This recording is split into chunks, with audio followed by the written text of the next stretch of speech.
Hi guys, Mary Tully here. Welcome back to Tully's Training. I'm here today to talk to you guys about, to finish up our series and things that you want to think about the first week you bring home a new dog. I'm here with Kai, who is, again, just working really hard for that West Paw bumper bed. He's just a really hard worker. I don't know what I would do without his help every single day. Okay, so if you've been paying attention, last week we did a series of videos, Kyle Kittleson and myself, on how to pick out a new dog for your family. And this week we're talking about what you want to think about and do your first week that you bring your dog home. So today I'm finishing up that series and we're going to talk about the 5 best and 5 worst things that you can do the first week that you bring your dog home. So let's go ahead and get started. So I wrote some stuff down because you can never have too many notes. First off, dogs are pretty incredible. They are just unbelievably adaptive. As somebody who has worked with wild animals, I genuinely cannot believe the things that dogs are able to survive and work through and get over. There's really not much that you can do that first week that's going to make or break your relationship with your dog. If you have a really hard first week or really easy first week, you know, some of it is up to chance.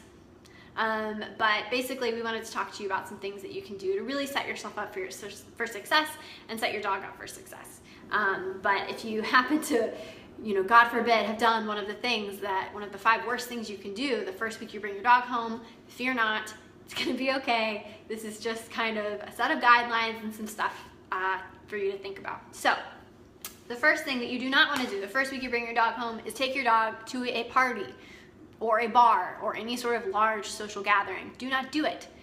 Large social gatherings are stressful for dogs, for the most part. Very rarely have I been to a party or a social gathering where there has been a dog present and I did not see, you know, almost every single sign of stress that dog could possibly elicit. So large groups, especially if there's drinking involved, it's just not most dogs' cup of tea. There's a lot going on that they have little control over, and it just can be really overwhelming. So if you combine that with a dog that has just been removed from a situation that they were familiar with and is now in an unfamiliar situation, it's just not great. It's not ideal, and it can cause some stress that we just really don't want to cause. It's just kind of unnecessary. So don't take your dog to a party, don't take your dog to a large social gathering, take them home, and you know, that's it. So the second thing that you do not want to do your first week is leave your dog in the house, free range. Do not do this. It is a terrible idea. Dogs can chew on things, they can go to the bathroom in the house, they can choke on something.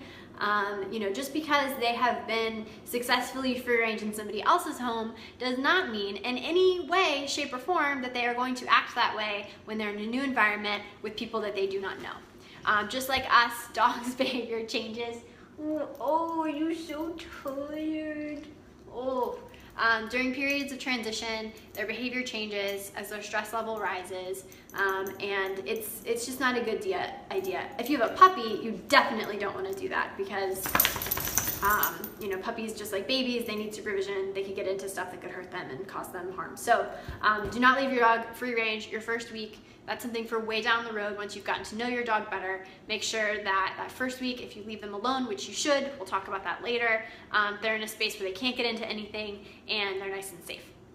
Your third thing that you do not want to do the first week that you have your dog is take your dog into an outdoor space that is not fenced in or secured and let them off leash.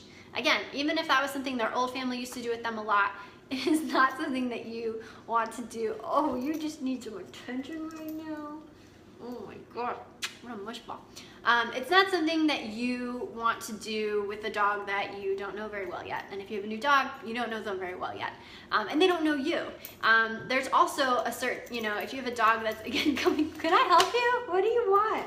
You are being so nosy right now. You think that you should be a star in this show? You think that you should be and I should just stop talking and let everybody look at you and see how handsome you are? Huh? So also if you have a dog who is leaving a family that maybe they've lived with for a little bit of time, maybe they needed to be rehomed for whatever reason, they could actually leave and try to go find that family. That's something that happens. Can you move? Oh my gosh, this is working with animals. This is why people that work with animals on TV don't do live broadcasts, because you just never know what's gonna happen. Can you move? Come over here. Come over here. Oh, good boy. There you go. Okay. Okay. No. You're ruining everything. Or making it better. Who knows? So yeah, you don't want to like take your dog off leash the first week that you have them. It's a great way for your dog to get lost. It's just not a good idea, so don't do that. And that kind of leads into our next point. Don't take your dog to the dog park that first week. Again, dog parks can be really stressful for a lot of dogs. There's a lot going on. There's a lot of factors that you need to take into consideration. So, I think he's excited because I'm excited. What are you doing? He's like a boy. It's very distracting. So don't take your dog to the dog park until you've gotten to know them better and you're 100% positive that them going into a dog park is going to be a reinforcing experience. Especially if you live in a big city where the dog parks are very crowded. That's really important to think about. So don't take your dog to the dog park until later on. There's plenty of time for that. And the last thing that you do not want to do that first week with your dog is change their food 100%.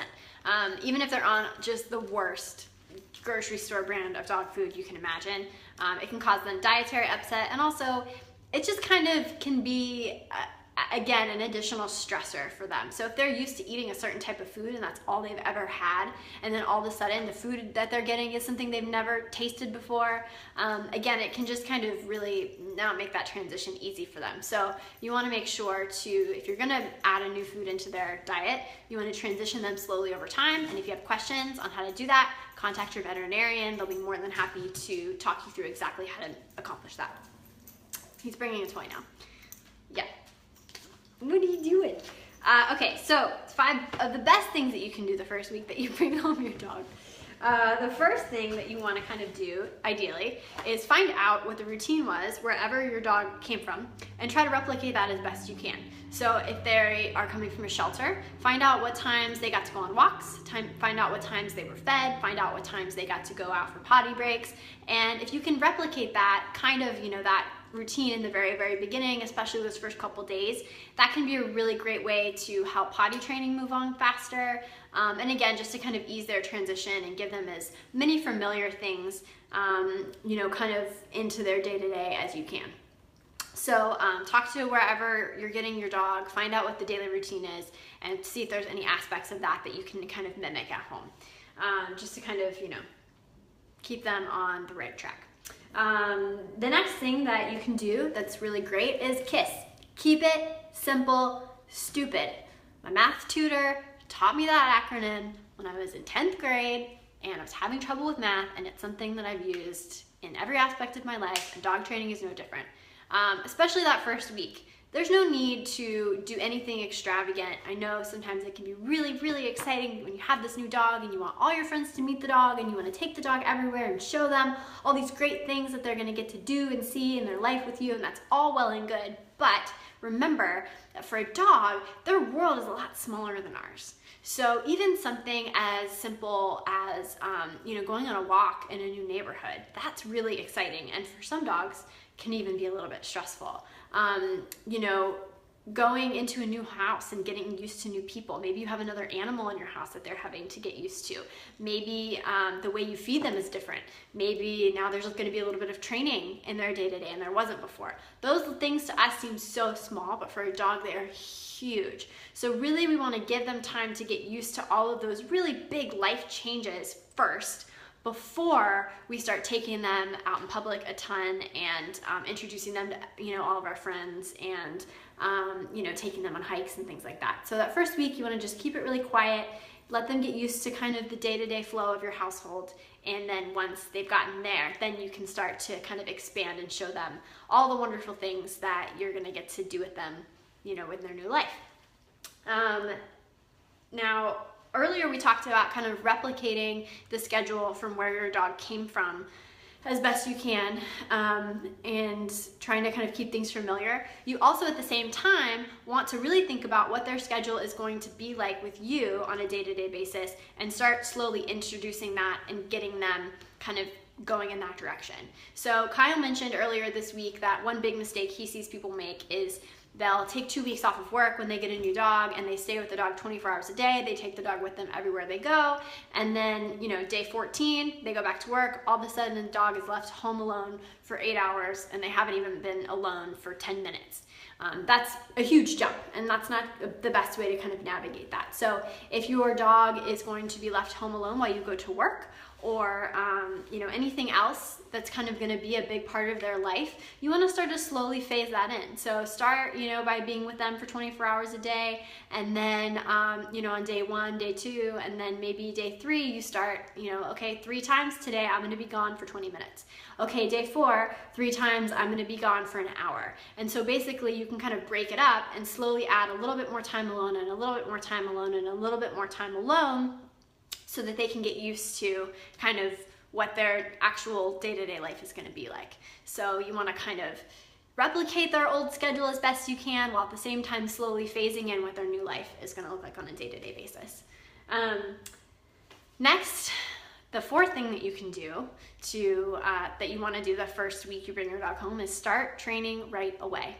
So you want to do things like have your dog sit before you open a door or before you put their food bowl down.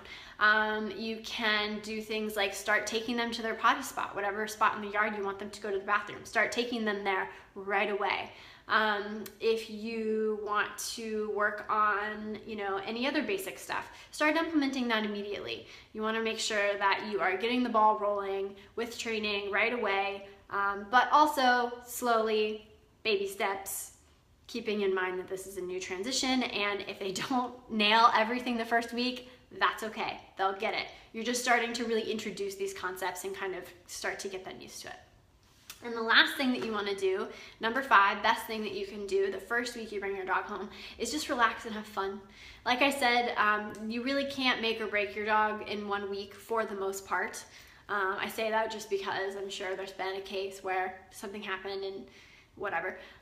But you really, for the most part, are just doing your best, and just remember that your dog is doing their best, and just try to be patient. Expect that there's going to be hiccups, there's going to be mistakes, things are going to get chewed on, accidents are going to happen where they shouldn't. It's all part of the process. Just try to take as many pictures as you can and take videos, and just really soak up and love that time getting to know your new family member and introducing them into your world. I know that I have some pictures of Kai when he was that first day that he came home, and some videos those first, you know, couple of weeks, and I really cherish those, and I still look back on them now, and I just remember what a special time that was and how much fun we had just getting to know him. And I want to make sure that you guys get that experience as well, because it's really special and it only happens once. So that's all I have for you today. If you want to check out our videos from last week, or you want to rewatch our videos from this week, they are going to be posted on our website, www.tullystraining.com. We have a lot of great resources on there that we work really hard to put together for you guys, so please go on there and check that out. If you're interested in getting a trainer, which I highly recommend doing before you even bring your dog home, you can call us, go on our website and fill out a consultation form, and we will set up a free consultation for you and your family. If you're in Southern California, we can do it in person, and if you are not, we can do it via Skype or Google Hangouts. You know, because the magic of the internet. So thank you so much for watching. We'll be back next week with another set of videos, and Kyle Kittleson will be back as always. And thank you so much. Hope you have a wonderful weekend. Bye.